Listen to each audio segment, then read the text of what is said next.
What happened was I was a gay child who lived in the woods. Welcome to We Can't Print This. A podcast telling the story you don't know behind the story you do. My name is Eden Dawn. And mine is Fiona McCann. Every week we interview a writer of some kind about the stories behind their stories. And if you like our podcast, please do us a favor and send it on to a friend who you think would like it too. Or you can support us on Patreon for as little as $5 a month at patreon.com/We Can't Print This.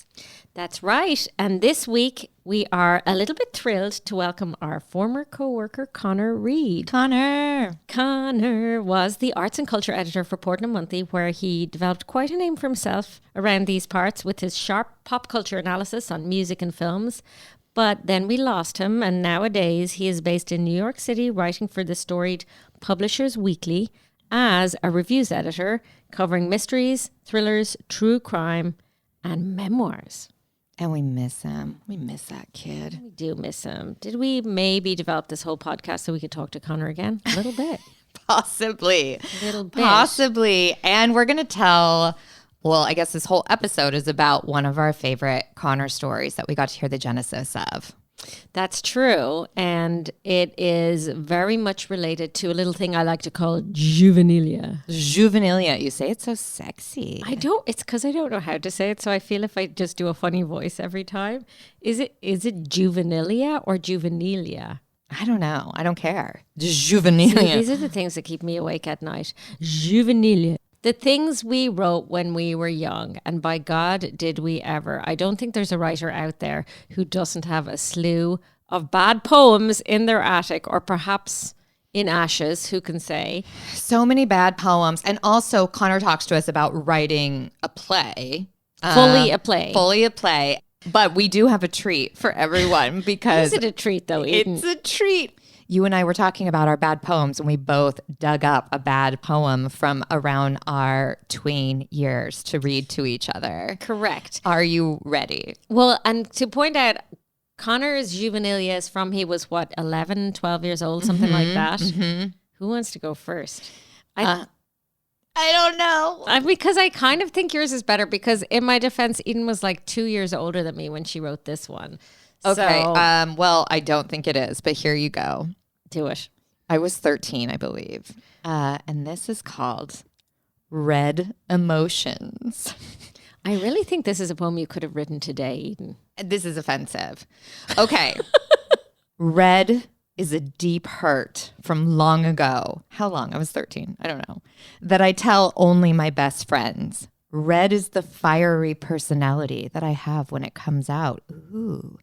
Red is the embarrassment that I have when at me someone shouts. What? I like that syntax. Thank you. Love that. Red is when I blush. That is from a boy saying I'm nice. Red is a disaster that happens when you don't take good advice. Thank you so much by Eden Dawn.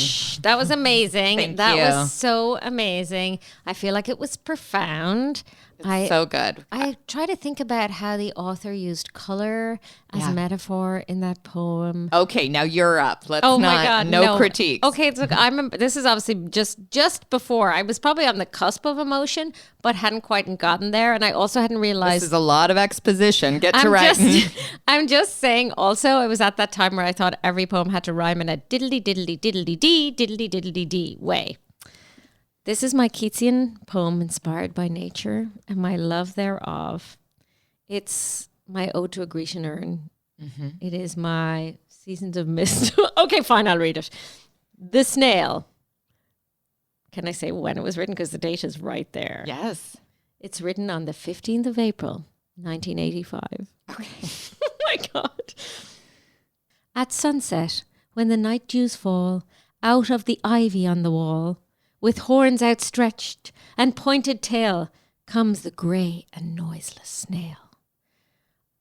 On ivy stems she clambers down, carrying her house of brown. Safe in the dark, no greedy eyes can her tender body spy. Am I the snail? I don't know. Anyway, while she herself, a hungry thief, searches out the freshest leaf, she travels on as best she can, like a toppling caravan. This is what 11-year-old knows clambers. I mean, that's all I know. I don't even think there was ivy in my life or any snails. I don't know where I got this from, but there is an illustration with this of a toppling snail. Did you see this, Eden? Look at this. Amazing. Well, we will make sure and put these on the website. And with that embarrassment, we should get on to Connor's masterpiece. Yes, much better than ours, in fairness. It is. Fiona, we have a new sponsor on the show today. Yes, and we're totally chuffed because it's Betsy and Aya, which anyone who knows me knows I spend 99% of my life in their earrings, and I have 3 of their signature bridge-inspired cuffs, and it's all designed and made here in Portland. I have been writing about and wearing and obsessed with Betsy and Aya's ready-to-wear jewelry since they started in 2008.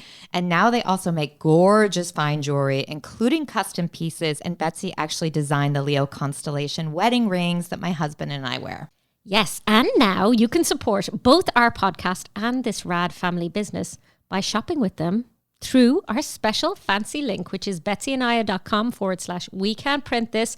I'm going to spell it for you. BETSYANDIYA.com/we can't print this, because you can probably spell that bit. Use that special URL to automatically get 11% off your order of ready to wear, but do not sleep on that fine jewelry either, because it is good. Connor, it's Naturally. great to have you here. I'm great so to be excited here. to talk to you because I really miss you. But We miss also, you so much. as we have both said, you're one of the best writers we ever know. But it turns out you've been practicing your art for quite some time, I believe. Mm-hmm. Tell and me maybe more. I haven't always been operating at the level I currently am. Or were What, you pray, operating do at you a mean? higher level And before? that's the question, is it not? Yeah. The eternal question. What happened was I was a gay child who lived in the woods.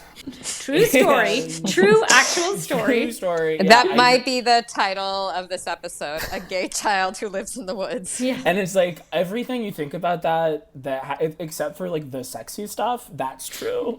I grew up in like a log cabin, and when I say like a log cabin, I do mean a log cabin in rural Oregon, Washington County. I'm picturing more a Julio Torres child in their wishing well, staring longingly. Wells for Boys is absolutely the operative comparison here. Wells for boys. Love it. yeah. Wells for boys. So I like when my other heterosexual male friends would play basketball, I would sit in the window of their house and teach myself the piano and watch them play basketball. Oh my God. And eventually I learned how to play, and I got Piano or basketball? certainly not basketball. Good cue. And I got a piano of my own, and I would just like plunk away in my log cabin every day. And my dad, at a certain point, I held him at gunpoint at a Barnes & Noble and made him buy me this enormous, thick volume of Broadway songs, like classic musical theater songs. I'm probably like 11 at this point. Wait, hold on. That was a metaphorical gun, wasn't it? I don't know. Yeah, We're in the woods. that was a metaphor. Very confusing Don't to worry. me.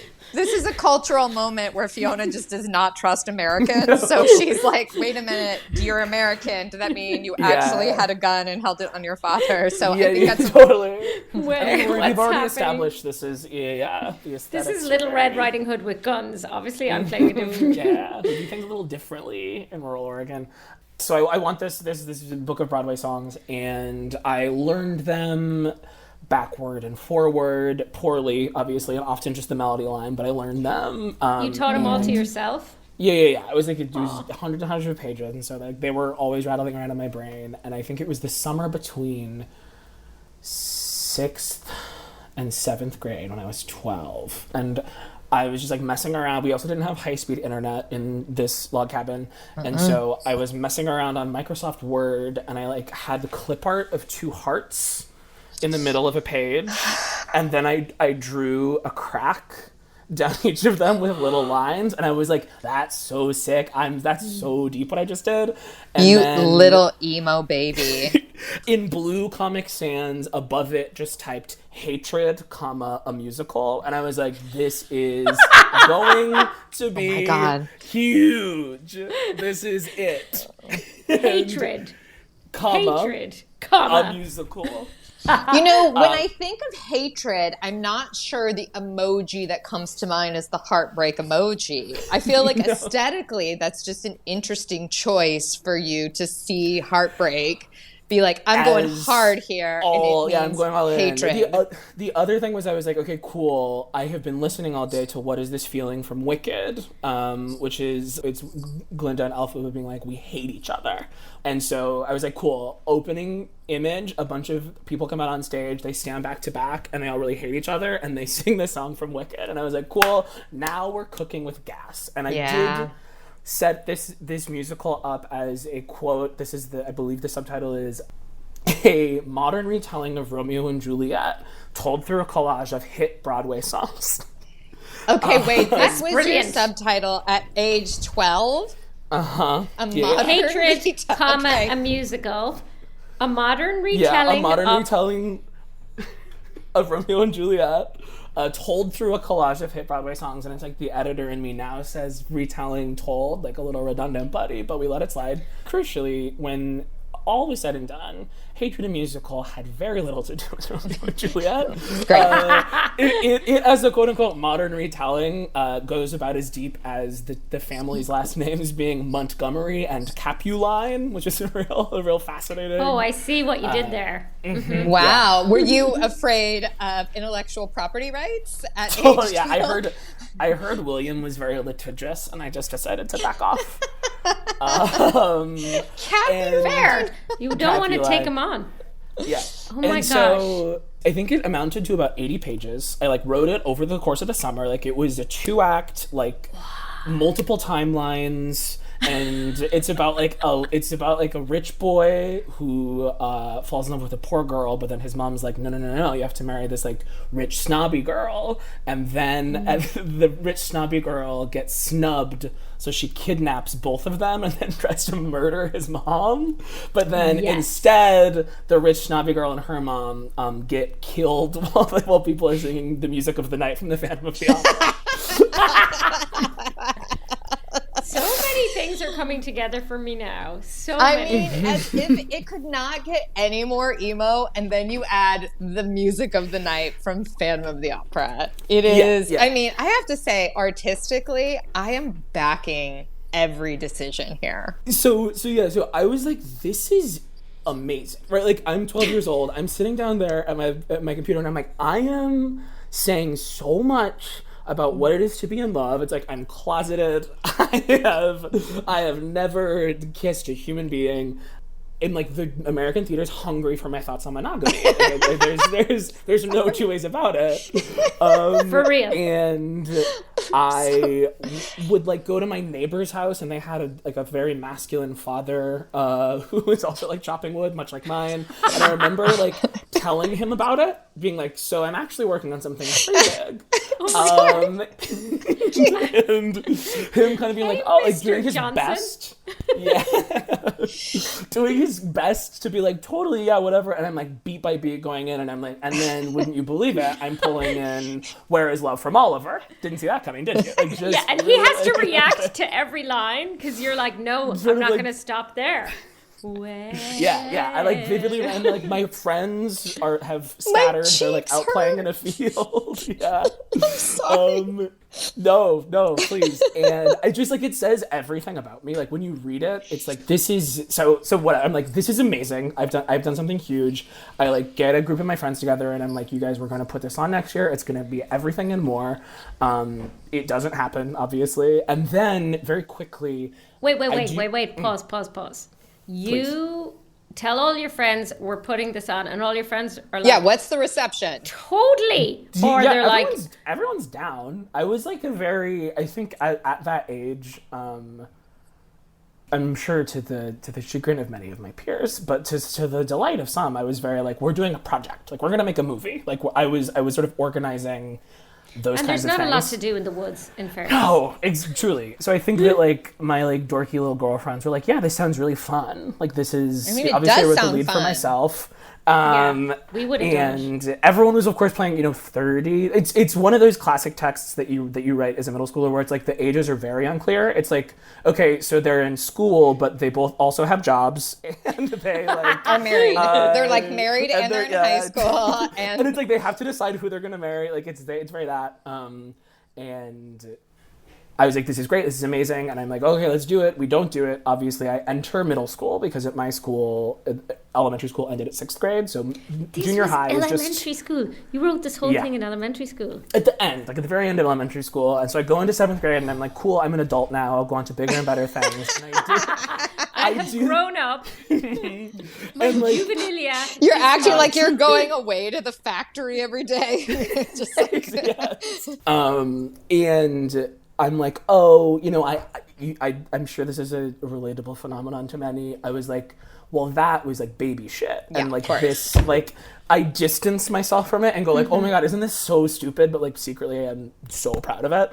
And I'm like, yeah, this like crazy thing. Isn't that like so stupid? And so that calcifies as like the take on it, right? Like, okay, this is this insane, dumb thing I wrote a long time ago. And then a couple years later, it becomes funny because like by the time I'm 16 I'm like, Jesus Christ, this is crazy that I wrote this. yeah. Because like this, it like everyone in it talks like the way that like a John Green character you know what I mean? It's like a child's approximation of like adult wit. Like there's so much of that in it, and I read it at 16, 17 and I'm like, I see the ways this is funny.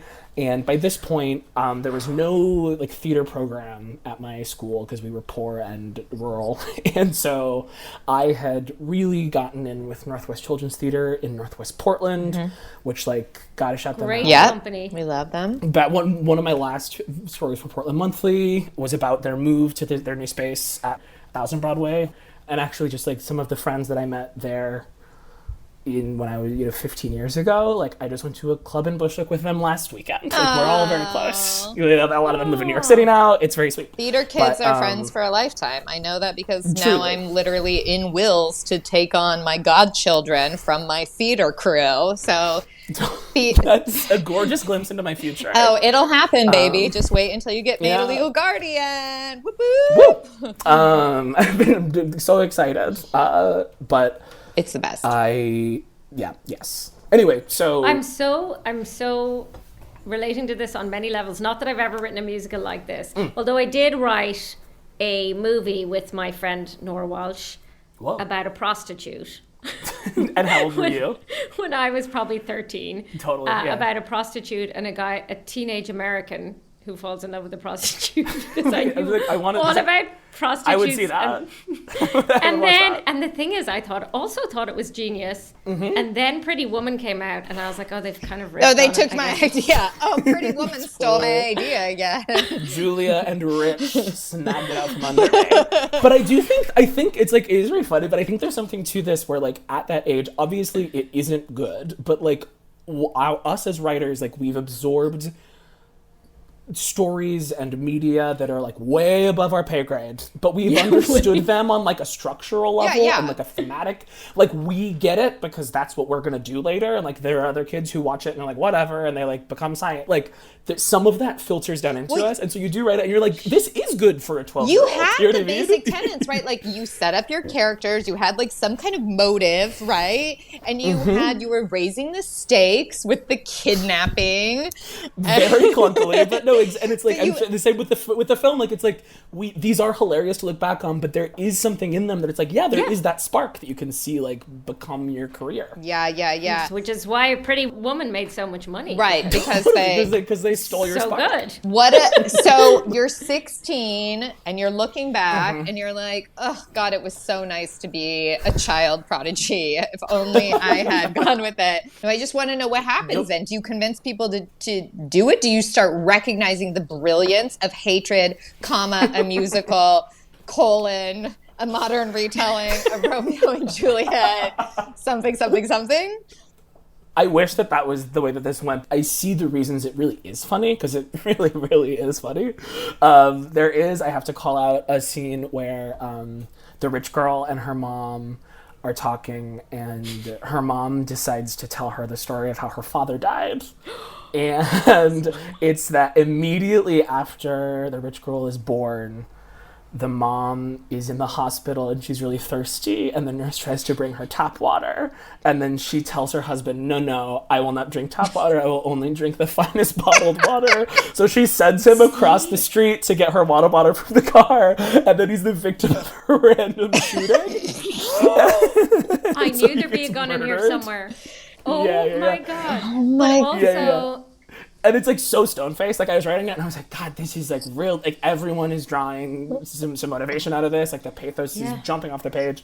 and it has it's such social commentary at the same time. Totally, yeah. No, the class strata. It's The like class strata. This could be White Lotus season 3. Fiona, how do you feel about, as the only person in this chat who's given birth, do you feel as if you would decline tap water and only require the finest bottled water post having your children? I'm just going to say she just had a baby. She's allowed to ask whatever she wants. Okay. We're really invested in this, Connor, No, as you can tell. And I could not appreciate it more.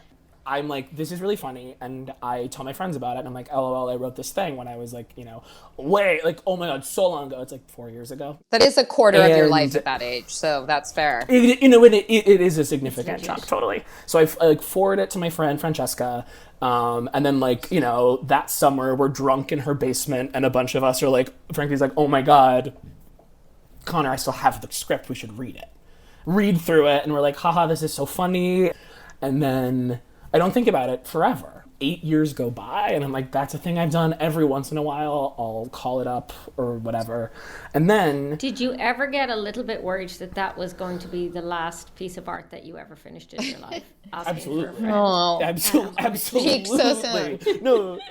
So that actually really does tie into this next idea, which is like, in college, I directed a couple shows. And I was like good at it. It was like, oh, this is the first thing I've done that's new that I'm good at. And I was like, oh shit, what if I never do anything like that again?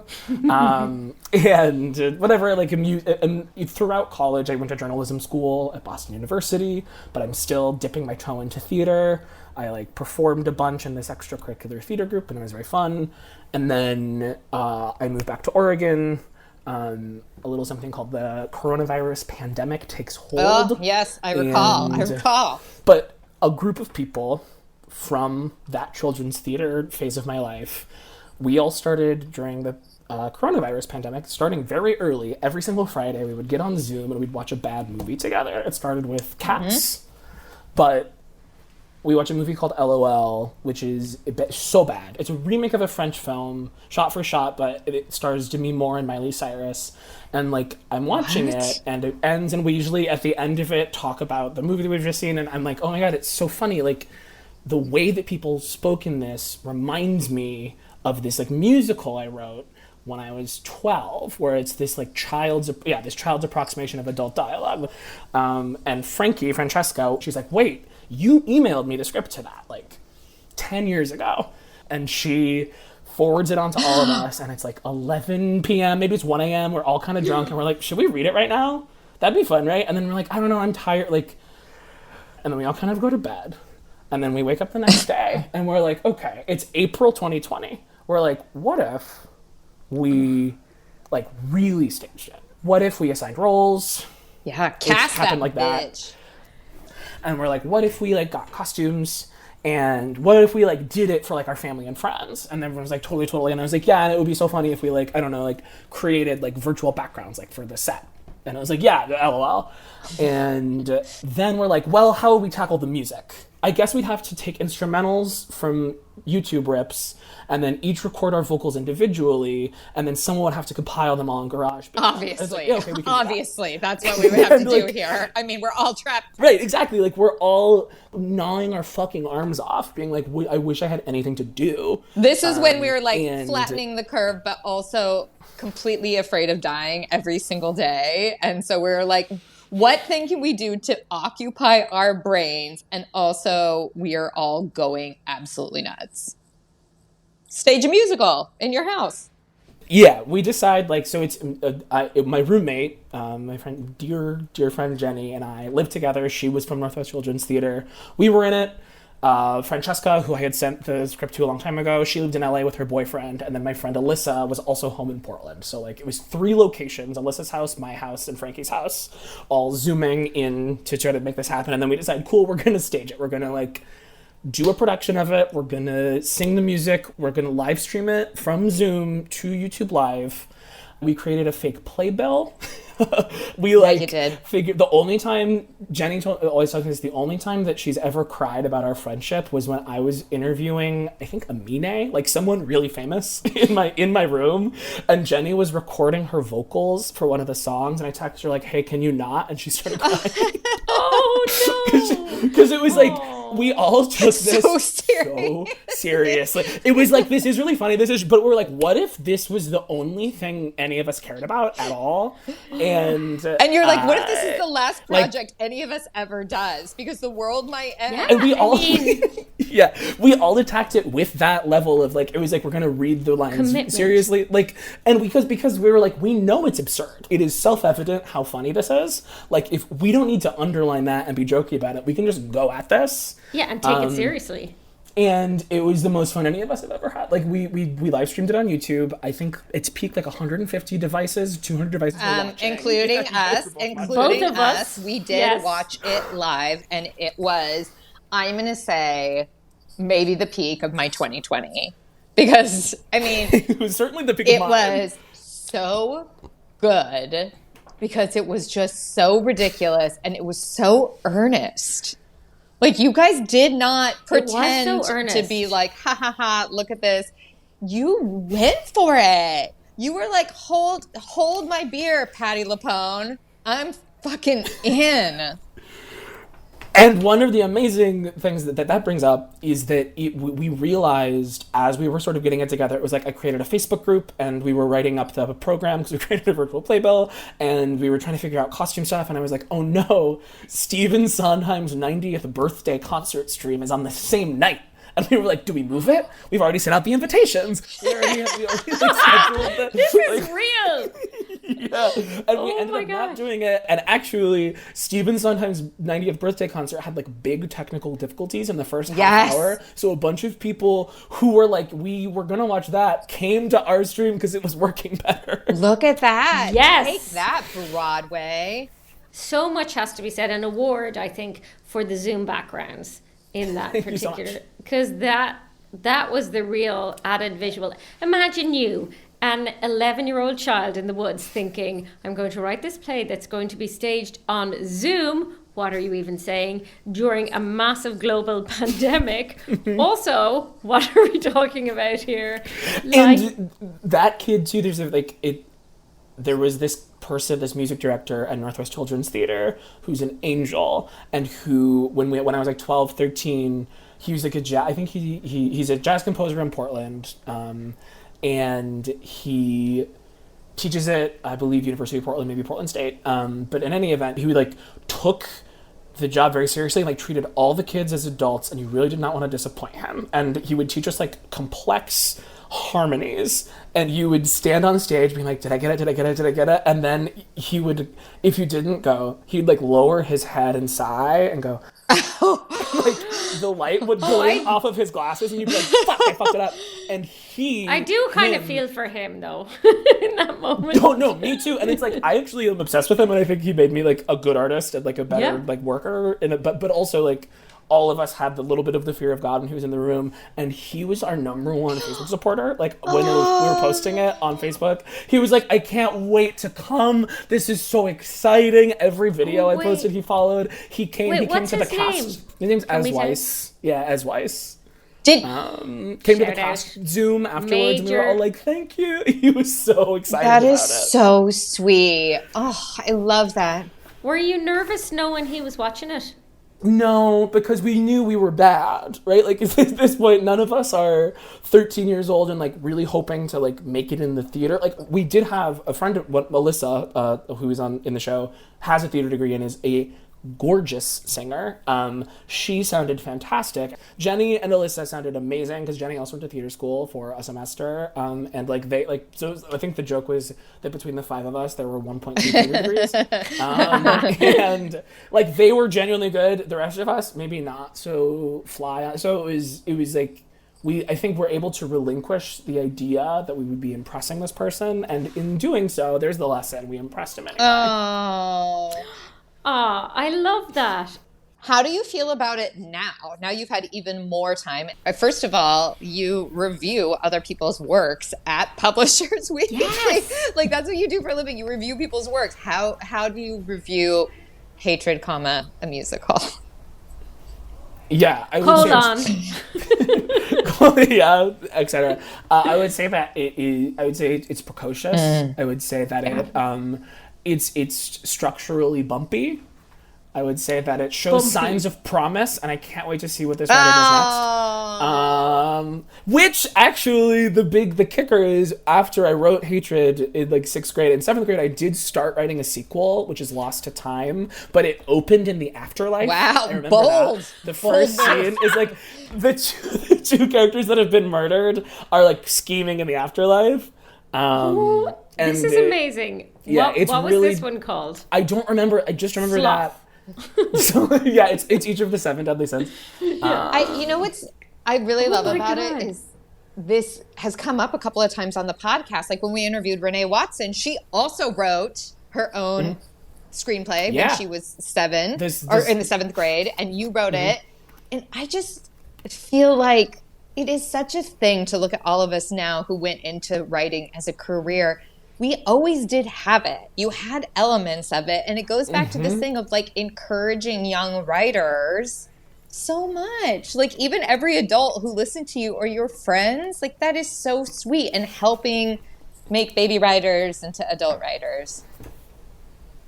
Yeah, especially. That's so true. Yeah, it is so true. And I think that so much of it too is like, if there's a lesson that I look at it now with, it's like, oh, I'm so glad I learned that I like could be a kid and like could be age appropriate, because I think there's like a very like, in order to like have gravity, I had to mimic the adult stuff I was consuming, right? Like, which is so funny and really sweet, but it's also like, I think a good lesson that I'm still learning and being like, oh, you don't have to like shoot above or outside of like the box you're in. Like sometimes the box you're in is okay. Sometimes like you're actually just 12 and like write about being 12, you know, write what you know. You don't need a prostitute. It's fine. You don't necessarily need one. The other thing that I think is I remember thinking when I was watching it is so much of the work I do is for other people, right?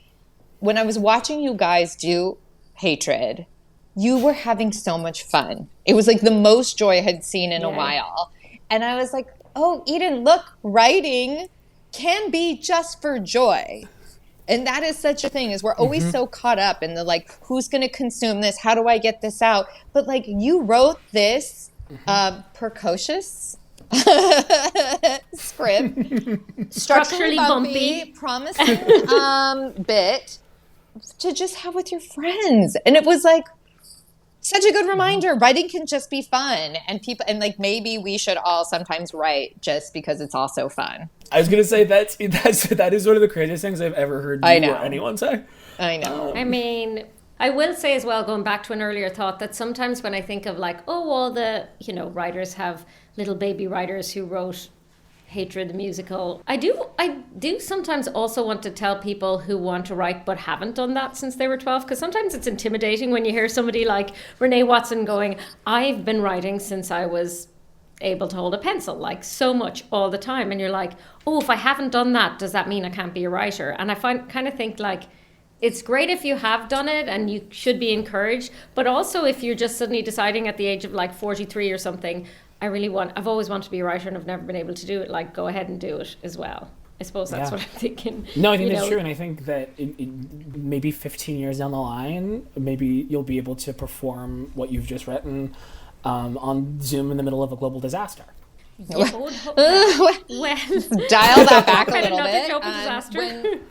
In the Rise of the Machines, maybe then you'll be able to perform for... Maybe the machines will perform it for each other. Or they'll be forcing us to. We'll be writing plays for Chat GPT. Connor, We love you and we miss you. That's what I have to say. And thank you for so joining mutual. us, everyone. We will put Hatred a Musical on our website at wecan'tprintthis.com, so you will come there to watch this masterpiece. You can read more of Connor's work at connorreed.me and follow him on Insta at connorreed1. Connor, are you still on Elon Musk's Twitter, or did you abandon that? No, you abandoned it. Mostly abandoned it. Yeah, I have the account, and my @ is. Oh, yes, I forgot. It's at NBC Smash. Smash, which is a very entertaining other story. But, you know, if you're still on that place, follow him there. And we are on socials there and Insta at We Can't Print This. And obviously, tell your friends how great this podcast is, because we like doing it and we like interviewing our friends. So great. Also, thank you to our producer, Miranda Schaefer, and to Dave Depper for our music. This podcast was recorded at the Writer's Block in Portland, and the biggest of thanks to our third work wife, Rachel Ritchie, for organizing karaoke. Also, I do want to say to the writers of Pretty Woman, I want my money. Fair. And if you're a writer with a great behind the story, write to us at wecan'tprintthis@gmail.com. You might get on here. You might get into the next production of Hunger, the musical, : Stop I there. just want to stop there. Love you, Connor. Love you guys.